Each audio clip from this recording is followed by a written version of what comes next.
বাঁদর মামা পেল একটা কলা কাঁদি, কলা দেখে বাঁদর মামা লাফালো খুবই।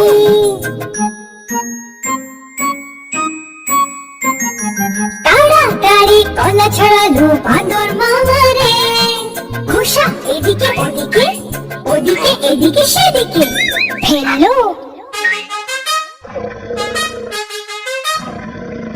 বড় টুকরো মুখে ঢুকিয়ে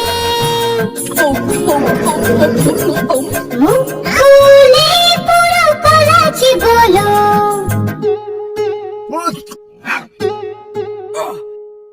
এক টুকরো গলে আটকে হলো মুখটা লাল নীল। ভালুক রাজা তখন বাঁদর মামার পিঠে চাপড়ে জল খাইয়ে বোঝালো কি,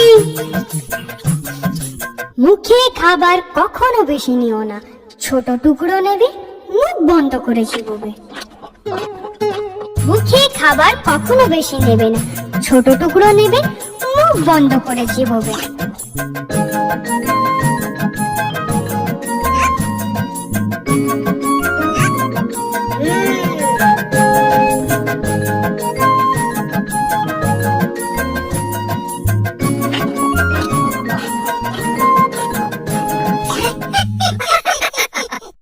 আমি বাঁদর মামা হব না, আমি ছোট টুকরোই নেব আর মুখ বন্ধ করেই চিবোবো আর খাবার না ফেলার চেষ্টা করব।